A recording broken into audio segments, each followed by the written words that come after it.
Good afternoon and welcome to Fafanua Afrika. Now, young people are often described as the future of Nigeria. But if we are the future, how much say do we actually have in the decisions being made today?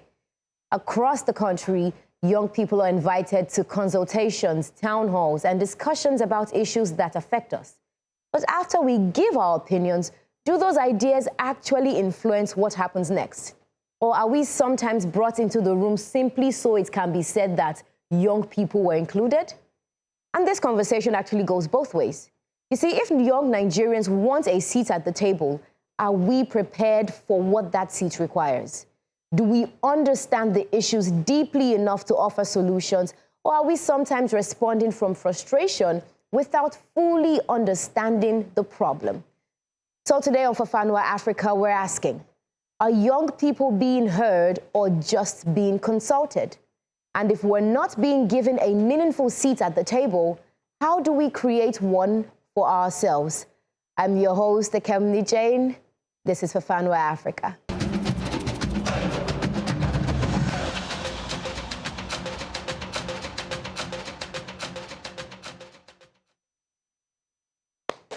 Welcome back to Fafanua Afrika. Now, before we went on that break, we told you that today's conversation, we're asking, are young people being heard or are they just being consulted? We have a couple of people joining us outside the studio. We have Akpobi Elvis, who's the Executive Director for Not Too Young to Lead Initiative. We also have Abdullahi Sidi Ali, who's a member of the ADC, and he's at our Abuja Live studio. We have Emmanuel Idakwo. He's the North Central spokesperson for the Obedient Movement, also at our Abuja studio. And finally, we have Dr. Paul Ukah, who's President Youth in Politics. We have Glory Ukwenga, Executive Director, Africana League. And last but not least, we have Eromz Adene. He is the Director for Abdullahi Foundation. And lest I forget, we have Toluwalase Olusoga. He's the Policy and Partnership Lead for Atlas Initiative, a friend of the house.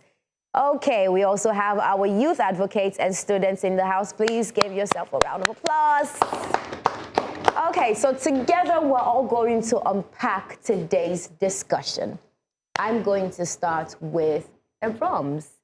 Do you think that young people are being heard, or are they just being invited to the table so that they will say that at least we called young people to the party?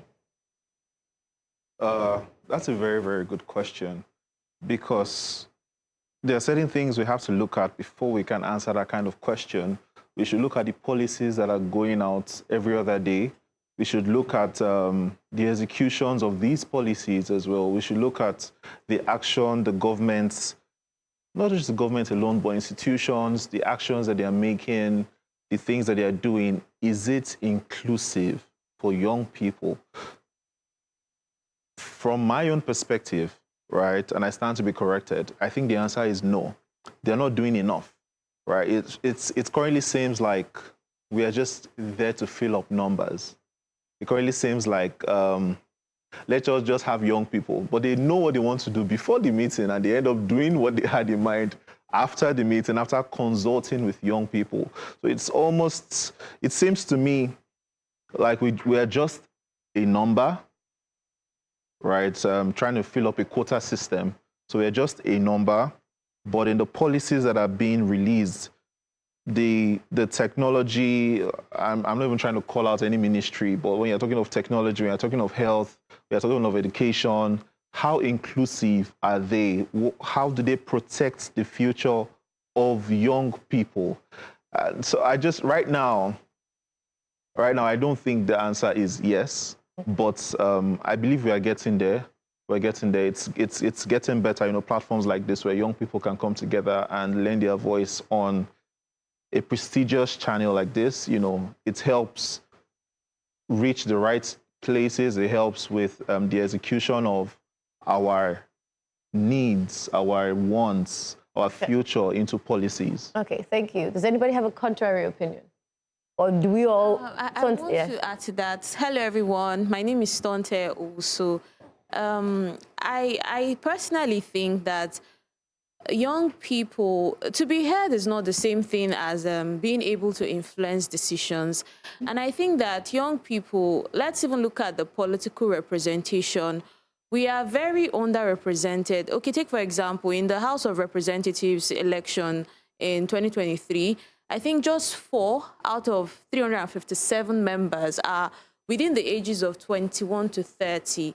In the House of Senate, there's no one less than 30. So at the end of the day, right, we make up a huge part of the electorate, but we're not present where these decisions, this budget, these policies are being made. We were in a phase where we used to be silenced.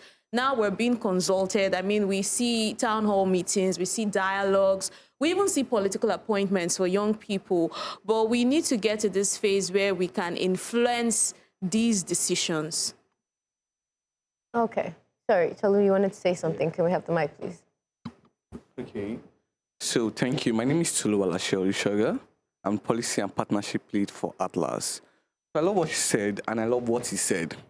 So when it comes to policies that includes young people, I think we have this issue in Nigeria system where, would I say, we have people that want to get into these positions, but we also have the egos of our elders. We also have this cultural context where, I don't know, the elders don't believe that young people are to lead us. So we are just putting on, you see people, they do like, they call us to the table, come, let's talk to you. What they do in Nigeria right now is just to call and know how these people think so they can actually just, whatever they are shaping, they are not, maybe they know how to mitigate whatever is going to, like, if these people does not end up liking it, you will cope with it. It's not my business. That's what they do right now.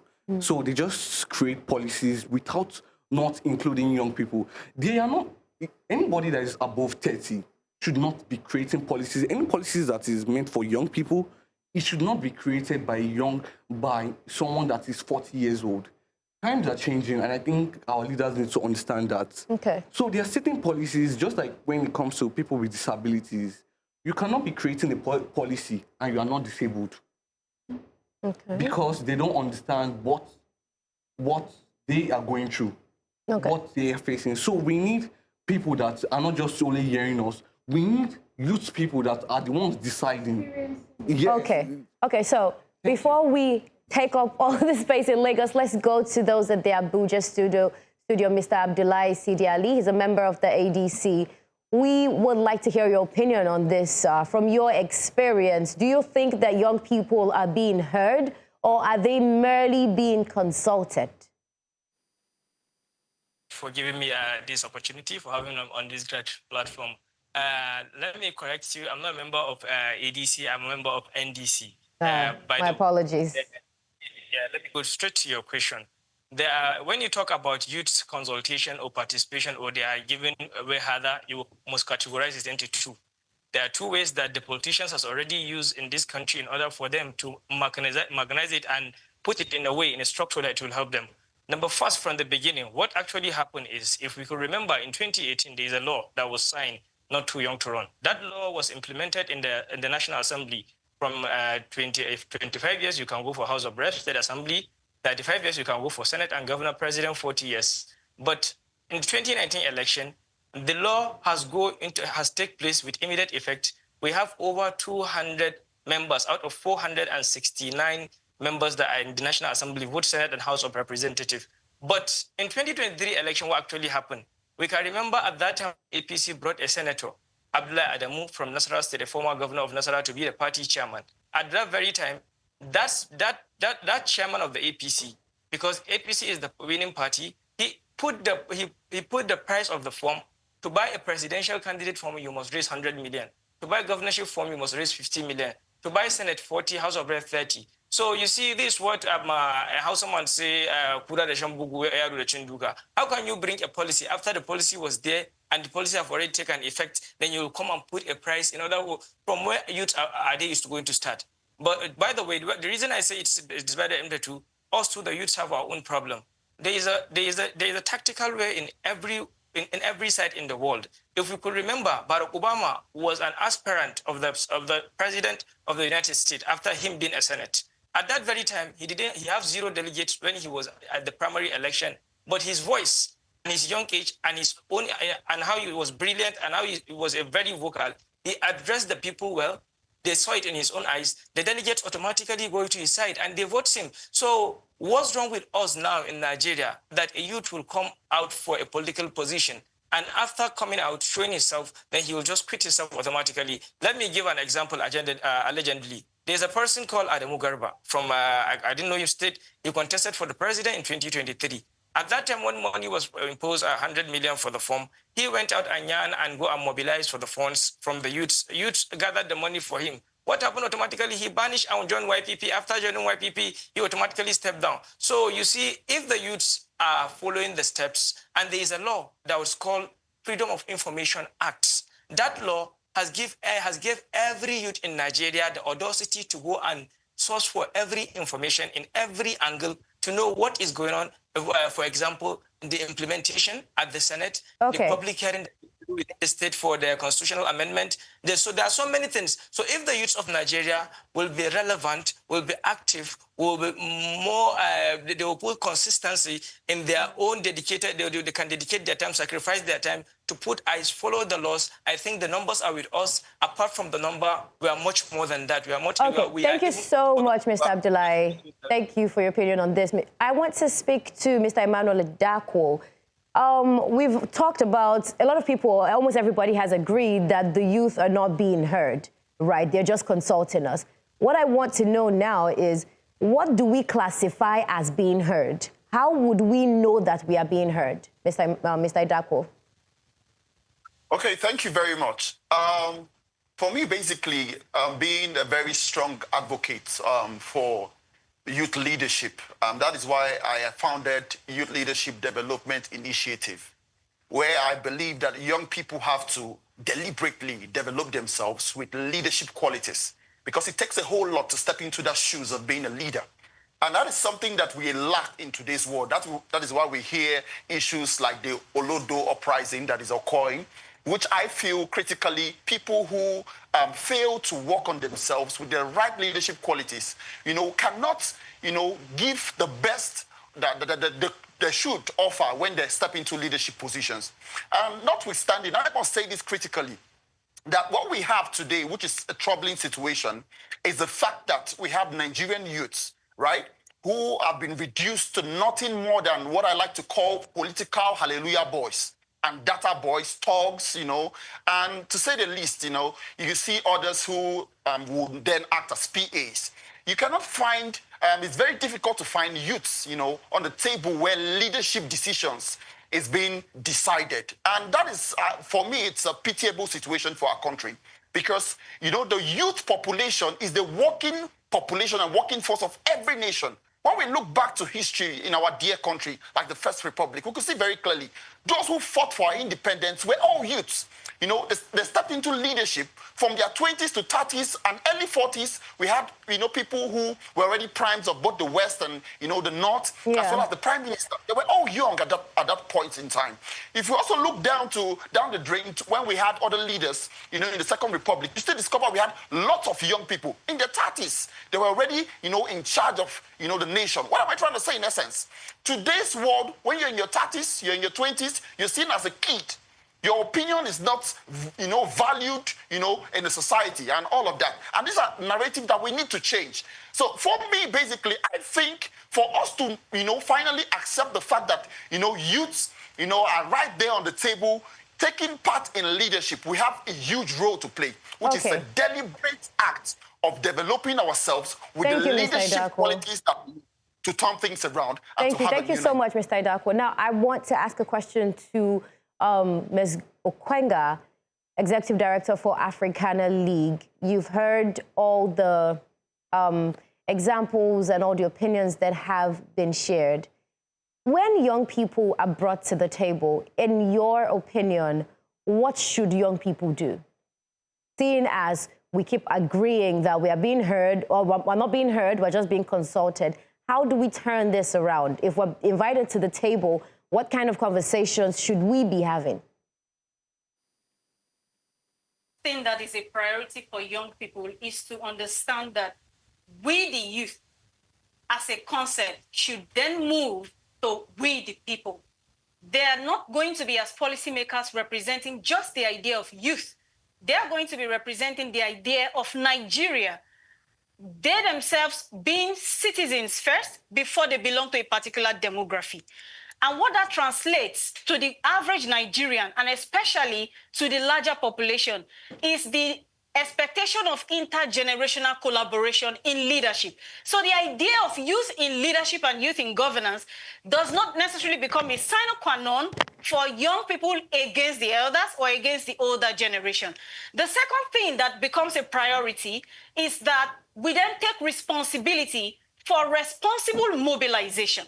What that would mean is the questions of political socialization, that they would also play a key role in educating other young people about the issues that are actually being discussed, sharing this information so that it spreads as correctly and as widely as possible.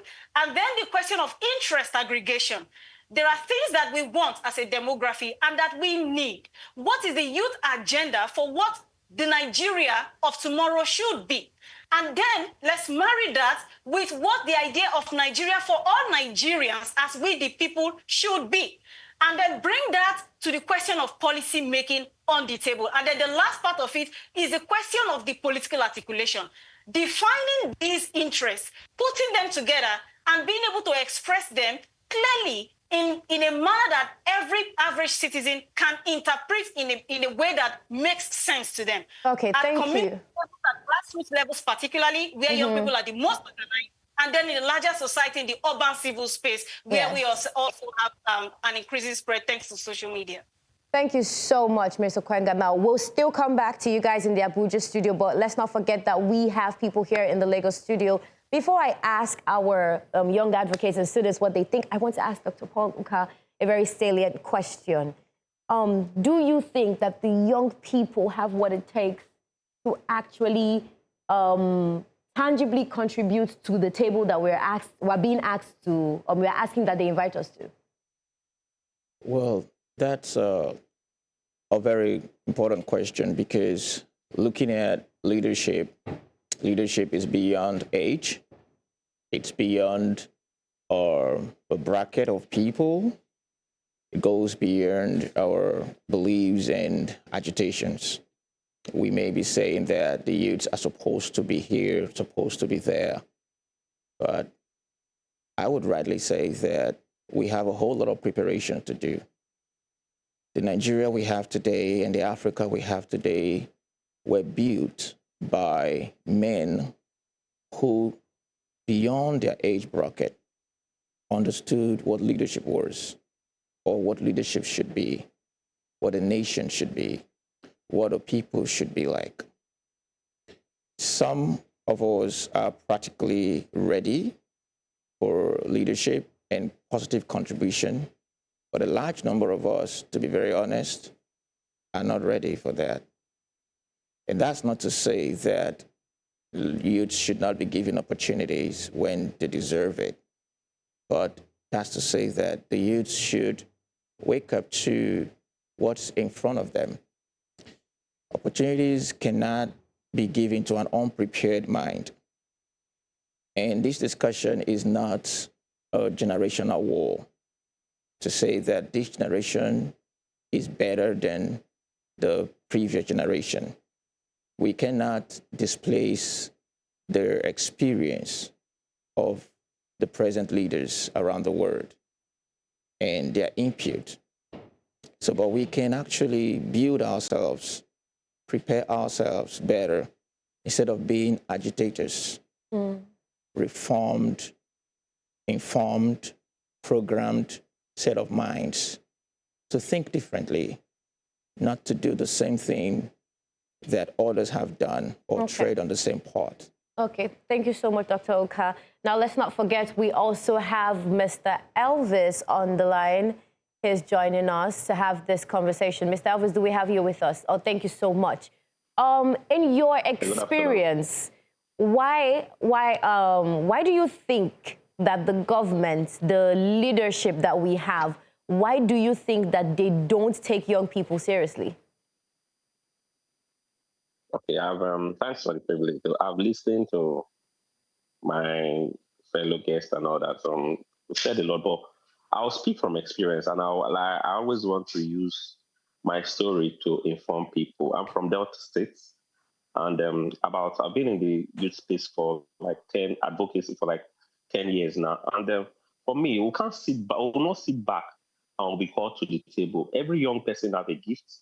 Everybody, young person have a passion. We became very passionate on youth inclusion, youth community development, and all that. I will form the team called the Not Too Young to Lead, and we're consistently advocating for young people to be in leadership position. And a time came, the previous government brought in some young persons, and the incumbent governor brought in more young persons. But the advocacy now have changed from young persons to young person with character, capacity, and competence. Like he said, not every young person is prepared for leadership. And sometimes some people just want that nomenclature that I'm this, I'm that, I'm that. For a state like in Delta State, every year we do the social innovation and leadership bootcamp, where young people, young emerging leaders study for like a week. We're even looking at expanding it. They are being taught emotional intelligence, democracy, advocacy, and all that.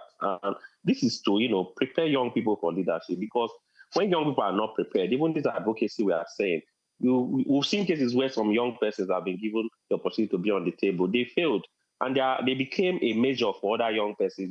I'm sure you must have been in a room when they say, oh, these young persons are not ready. But if you tell me a young person is not ready, I will tell you. And the present, the incumbent speaker of the Osun State House of Assembly, he went there young. This is his third term. If you tell me a young person is not ready, I'll tell you we have the likes of Hamzat Lawa, who is the CEO Connected Development that have put Nigeria on the global map, and a lot of other young persons. I don't know, Mariam Booker, who is currently representing us at the UN. So for me, aside giving us the table, a seat at the table, we must be prepared, we must be ready. You should be able to say, even on that table, okay, the last Delta Economic Summit, I was a member of the committee. I think I was among the youngest, the courtesy of the SSG, who saw what I was doing. I was like, okay, come and share your thoughts. And in rooms like that, where your elders are, you must be very, very careful when trying to share ideas, so you don't bruise the ego of people. So I think where we get it wrong as young people is we want to come in through violence. We don't put in emotional intelligence. And the intergenerational dialogue for me is key. We must use emotional intelligence to break in, and for our voices not just to be consulted, for our voices to be heard. This is the only way we can get it right. Okay, thank you so much for adding to this conversation, Mr. Elvis Akpobi. We'll still come back to you much later in the conversation. Right now, we're going to go on a quick break. When we come back, I want to hear from the students in the house. This is still Fafanua Afrika. We'll be right back.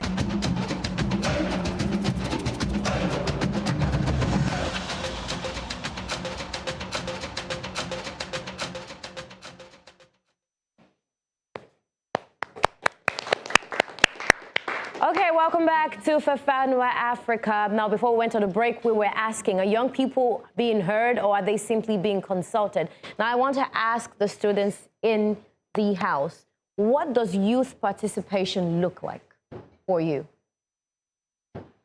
Hello, everyone. My name is Timla Dialunga. So I'd say that youth participation goes beyond just being politically aware. Awareness is just one thing, and then the active engagement and then consistently taking part in conversations, driving actions, and even bringing other people alongside you is youth participation to me.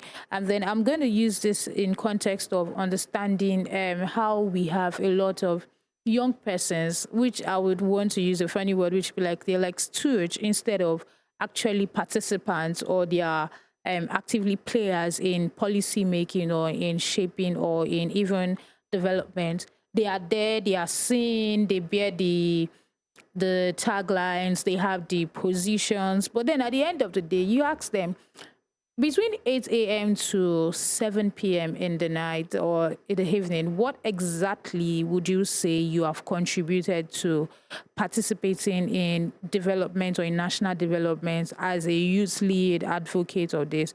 And then they just they don't have anything to say. So I'll say the important thing for me is regularly doing what is needed to do to show, and not just doing it because you're there, because we also have a number of them that are there that are actually desensitized from what the average Nigerian uses. So it's something for a youth to be there, and it's something for them to actually have the experience of what the Nigerian youth is. Okay, so on this side, I want to hear what you have to say. Hello everyone, my name is Eitaro Grace. So like, to me, I feel that they are just saying that they're just saying that we are not like doing anything, we're not actively participants. Have they actually given us the opportunity to be in it rather than just concluding that we're not active? And also, being heard is different from being consulted, because you can't tell me that we're just being heard. Our decisions are not even making any changes, or like we talking are not changing anything in whatever they are doing, or in anything that they are making, or any law they are making. Okay. Sorry. Let's hear from Uche. But Uche, I would like you to answer this question. You've heard a lot of young people say, we're not being heard, we're just being consulted. If you were given the opportunity to be in these spaces, would you say that young people are ready? Because like Ms. Glory rightly pointed out, it's not just for young people to now look at themselves and say, I'm a youth representative, because eventually the youth of today become the adults of tomorrow. So you need to know that when you're in those spaces, you ought to represent the interests of the entire Nigerian population. So would you say that young people are ready for that responsibility? Okay, thank you very much for this opportunity. First, for the first, my name is Uche Jumbo. I'm a creative entrepreneur. And for the first time, I find myself agreeing to what Alonge is saying, because nobody wakes up at 25 and suddenly become politically aware, or suddenly become an advocate for something. So that is what I will always say on this show. There is a fundamental problem. Some of us are not ready. That's the honest truth to your question, to your answer, to your question, to the anchor. Most of us are actually not ready. And I won't say it's totally our fault. There's a fundamental problem that needs to be tackled, and that is our educational system.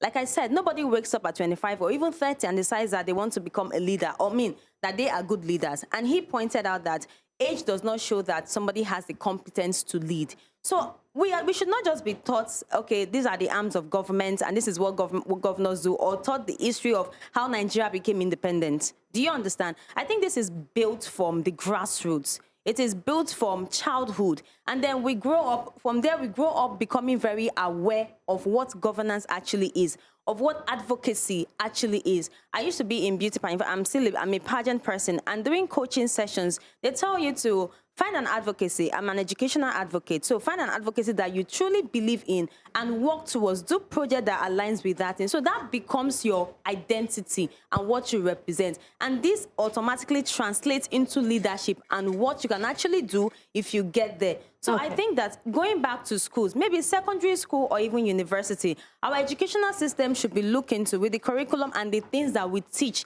that has to do with government, governance, and leadership. And I believe that from there, our young people will be better prepared for what is expected of them. But thank you. Let me hear from Confidence. Okay. My name is Confidence Chiweze. I don't know, I want to change the trajectory a bit. Jumbo, I'm agreeing with what you said, so yeah, exactly. So, but I want us to look at it from another angle, yeah. My grandfather always say, whatever your hands find there to do, people should not laugh, it's what my grandfather said. Whatever your hands find there to do it well. And then let us look at the youths that have actually had the opportunity to get to some places in our leadership, whatever. What have they done with it? One big example I always like to set whenever we talk about this is in our universities. We have student union government, don't we? Now, this union government are supposed to project the students whatever they need, right? The problems. Now, how far do they go? At the end of the day, you find out that the VC and the student president, they are licensing hands. They are rubbing hands together.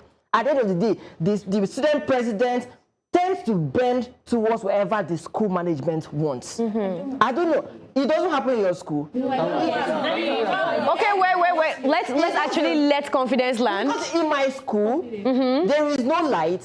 I'm saying when there is no light, when there is no water, when there is thieving or theft, whenever there is any of those things, those people you voted you've elected. I mean, this is where you showed leadership quality, isn't it? Yeah. Before they even take you to the subnational and to the national level. And after that, there is nothing. After they win the election, you don't hear from them anymore. There is no accountability. There is no project to show for it. There is no youth inclusion. There is no we are hearing the students. There is nothing. Now, let me also upgrade. I hope my uncle is not really watching this right now. No, I hope he's not watching it. But I remember in 2019 election, my uncle was actively involved in the whole election stuff. The governor won. So I think what they did as a reward was they made him a special advisor to the governor. Till today, my uncle doesn't know what he was advising on. I'm being serious. He's a youth. He's a youth. This is the positions we are talking about. Okay. Isn't it? Okay, thank you, Confidence. Thank you. I want to hear someone else. Precious, before I hear from you, right? You know, when we're here, I wouldn't want us to continue. We've identified the problem. We are not being heard. We are just being consulted. We are just a number, right? How do we move from here to the next step? Because whether we like it or not, the policies and the decisions being taken today, we are the ones who get to live with the consequences of it. So how do we move from where we are to where we ought to be? Okay, thank you. Good afternoon, everybody. My name is Precious Saladoko. And I think for us to move from where we are to the next step, we all have to work on ourselves as a youth. Some of us, most of we the youth, we are not contented. We lack trust. We are disloyal. Some of us are always looking for the quick success. We're always looking for the limelight. We don't want to go through the through the route of let's know this thing. Okay, I don't want to say suffer or let's go through the hardship, but some of us don't want to go through the learning process. We don't want to learn how it is going. And truth being told is that, yes, Africa at the large, we the youths, we have a say. And I want to disagree to what he said, that some of we youths are not ready. Let's look at it. We are ready. Because if you look at some things that have happened in Nigeria so far, starting from the EndSARS, down to the protest of end hunger in Nigeria, starting to when people are being kidnapped, yes, we can be actively online and not be showing our activeness physically. Because at the end of the day, the Nigerian government are not inviting us to where we are actually meant to be. And when they do invite us, it's to take photo shoots at the Aso Rock. Okay, Precious, wait. But let me hear from you. You can have the mic. My name is Matilda. So partaking to what she said is that I think the government needs to hear us, because I know that a lot of we youth, we have many things to experience on this hit. So she said, with the youth, I think we need to improve in most years. I think that's what I want to say pertaining to what she Okay, but actually, before I actually want to throw this question back to Eromz, because you've been a very huge participant in a number of, I would say, civic movements between EndSARS and now. In your opinion, are young people responding from a place of frustration, or are we taking responsibility for our country? When young people are not being heard, when our wants, when our desires, when the things that we need, and I'm using wants and desires for easy understanding, right? But when the things we need to succeed are not showing up in the system, there'll be frustration. Let me give a practical example. When my parents were my age, they were already saving up to buy land. They could buy a car. My dad bought a 504 for 5,000 naira. I just spent 5,000 naira to buy lunch, and I still had to add money on top. So if you are including the youth in the policies, it would show over time. For example, let's take this naira context into dollars. What my parents could do with $5,000, let's imagine we're in the United States. Now you can still do something very similar to that with the same 5,000 naira. That's because the youth have been carried along in the policies and in the system to be, it's very inclusive, right? So when we see what our parents did, and now we have people in their 30s, I'm not even trying to throw shades at anyone, but we have people in their 30s who can't get married because of the financial responsibility. It's not that they are not responsible. There is a financial responsibility that is just like a rat race. you are just trying to get money, and then the money is going, and you're trying to get, and when you're saving up for something, the inflation is increasing the cost. So now delayed gratification is not really gratification anymore. If you have the money, you quickly get it done. So this just shows, if this is our reality year in, year out, students are having to pay for to pay their school fees, they have to take loan, which is ridiculous. It just shows, so the youth understand what they are missing out on. We are not naive, right? So we are responding out of frustration, and it is valid. Okay. So I want to hear, sorry, just one moment, please. I want to hear from Dr. Ukah. What do you have to say about this? Are the youth approaching, you know how we say we want a seat at the table? Are we coming to the table saying, let me come and fix something? Or are we coming to the table saying, I'm angry? What's happening? Okay, looking at reality, the reality of where we are right now is that 90% of Nigerian youth are angry, but that is not the solution. We have a Nigerian youth presently who have been agitating for a renewed Nigeria for over 2-3 decades. We all know him. He's a political aspirant. He's been in and out of jail since 1990 till today. He's in Abuja. Everybody know him. I don't want to mention his name. Don't worry. Now, this has never worked. Agitation, protest has never worked. I would like us to drift this boat a little bit into solutions. The problems are obvious. We can keep talking about the problems till 2030, but the solution can be very easy. My suggestion to whosoever is listening or whosoever is willing to listen is it possible to create a youth involvement participation framework? Let me explain. Having a seat at every ministerial office for youth advisory. You don't have to increase the budget for that. You don't have to have a separate budget for that. All of us here are willing to work for free. Listen, I'm not saying, we hear you. It's just a normal, regular job. But this is where you can be a part of the policies. For example, 3 weeks ago or thereabout, I was in Abuja for a public hearing for the cybersecurity bill that was being passed by Senator Ned Nwoko. Our organization and some other organizations were given the opportunity to present a communique, to present a memorandum for the bill. But now, after that hearing, there's never had been a response to say, we accepted this or we didn't accept this. Okay, thank you so much, Dr. Ukah. Just quickly, we're short on time, but I want to hear from the Abuja studio, Mr. Idakwo, just in 30 seconds. Can you quickly give us what you consider to be a solution to this issue? Okay, thank you very much. You know, for us to have the right solution, we must first of all examine what the problem is. And the problem, sincerely, lies in number one, youths are not quite deliberate on developing themselves with leadership qualities and traits. That is one. And then secondly is the issue of godfatherism. Those are the youths who we have in the system already, or who are trying to be part of the system. You know, achieve most of these things through godfathers. Just like he earlier stated, you know, the price of governorship tickets, presidential tickets, you know, being so extravagant.